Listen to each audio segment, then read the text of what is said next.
The Orion Factor's on tonight. What's your daily routine like? I wake up, smoke a bowl, fall asleep, wake up, smoke a bowl, go to work. The New York Times calling for legalized marijuana all over the USA. But there's a hidden agenda here, and we will expose it tonight. Also, Waters in Newport, Rhode Island, asking folks to grade President Obama. Give him a 5. 7. 2. The idea that we can't assimilate these 8-year-old criminals with their teddy bears is preposterous. Conservative George Will calling for all illegal alien children to be accepted by the USA. We'll debate Mr. Will's point of view. As I've said many times, Israel has a right to defend itself against rocket and tunnel attacks from Hamas. Also tonight, some people believe that President Obama is anti-Israel. We will present the facts. Caution, you are about to enter the no-spin zone. Factor begins right now.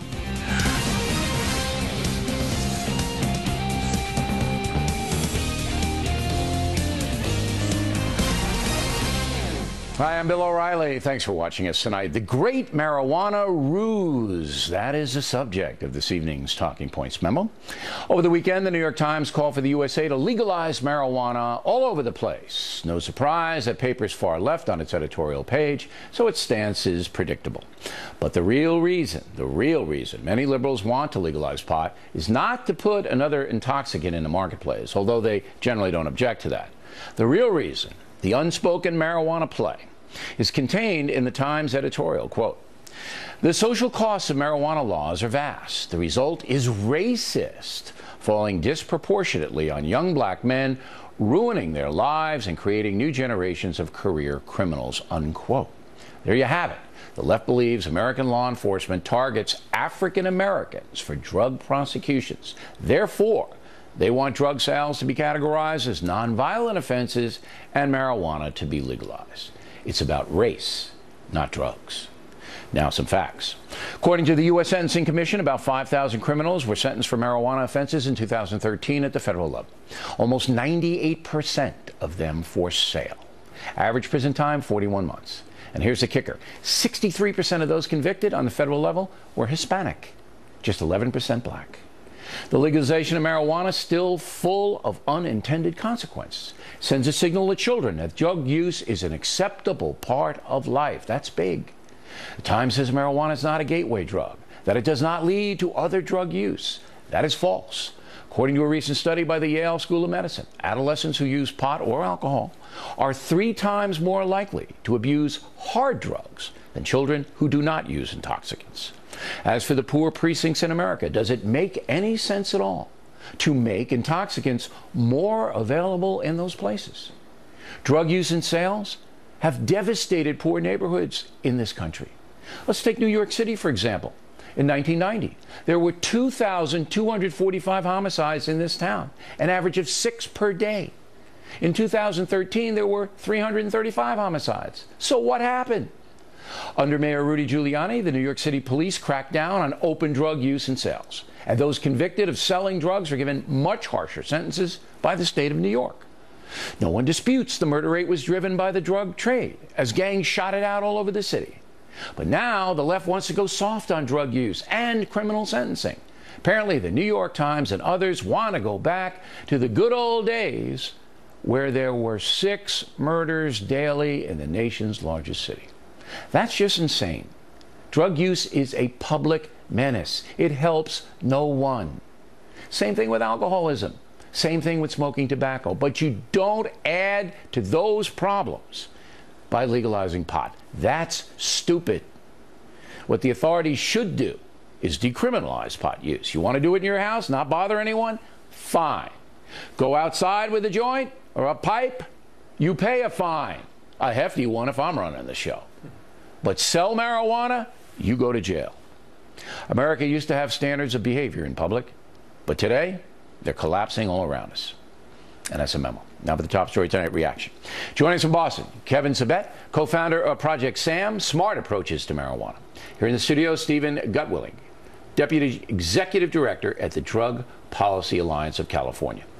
And you say, Mr. Gutwilling, What do you say to my well, first of all, I points? say that I'm thrilled to hear that you support decriminalizing marijuana. That's something that our other guest tonight is staunchly opposed to.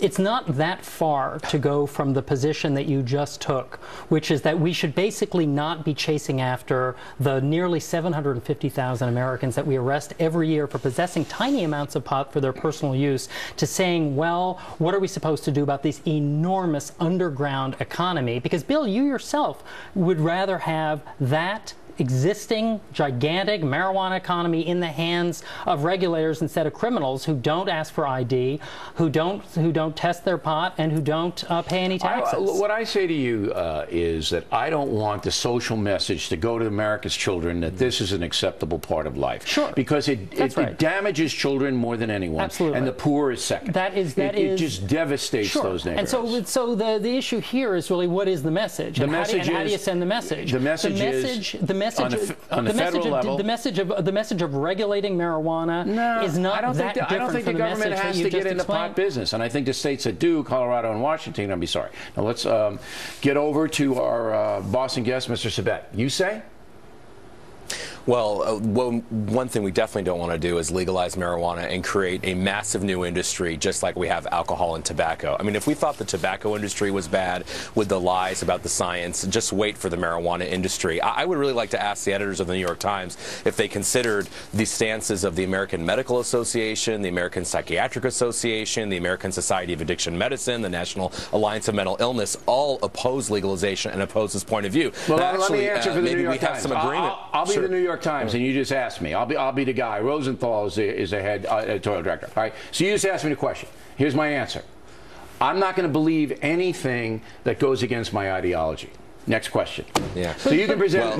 But do you want to create the facts next all day long? The Times editorial have been major supporters of marijuana prohibition. Let Mr. Sabet wrap it up, and then I'll get to you. Well, all right, Mr. Sabet. Look, the left is basically saying harmless. Okay, which I don't agree with, and I think you don't agree with. It's not a harmless substance, all right? And you know, it's blacks. You know, you're trapping the blacks because in certain ghetto neighborhoods, it's part of the culture. 9-year-old boys and girls are smoking it, and they don't like that. They don't want those kids to be targeted by the cops. Well, here's the issue. I think actually, unfortunately, the far right and far left meet on this issue often to legalize marijuana for the wrong reasons. And as you said earlier, the last thing that poorer communities need is another substance. Actually, there are 8 times as many liquor stores in poor communities of color in this country. Why would we want to add another? Now, just like you, Mr. O'Reilly, I don't want to see people locked up either. We don't have to lock them up. Let's get to Mr. Governor. Yeah, that the New York Times' long history, this is a significant shift for them. I mean, they are now agreeing with most Americans that we need to control marijuana in a different way, which includes supermajorities of independents and Republicans under 40. The question is, who's going to control it, right? And this is not about, this is not about encouraging marijuana use, and it's certainly not about encouraging marijuana use among young people. It's about managing. But that's the unintended consequence of legalization. Less than 8% of people smoke marijuana. Wait. Let me challenge me. You guys are jumping in too quickly. This isn't Dayside. This is the factor, all right? Look, you know it. The unintended consequence of legalization of anything is to send a message to children that it's socially acceptable. I mean, any parent who would smoke marijuana in front of their child is abusing the child, in my opinion. And now you're going to have pot shops. You're going to buy it in 7-Eleven. It's insane.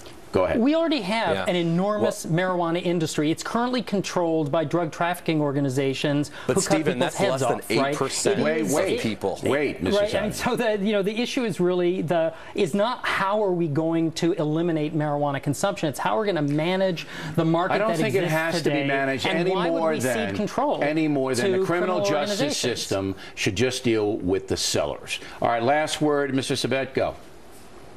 I don't know why we would want to manage this for the less than 8% of people that smoke marijuana regularly. I don't either. If we legalize it, we're going to create another tobacco industry. They're going to continue to lie. And I think what people are finding out in Colorado, given all the damage there, is that legalization in practice is a lot uglier than legalization in theory. And they're finding that out already this year with the poisonings, with the deaths, etc. All right, I got to go. It was a good debate, and we appreciate you guys coming on in.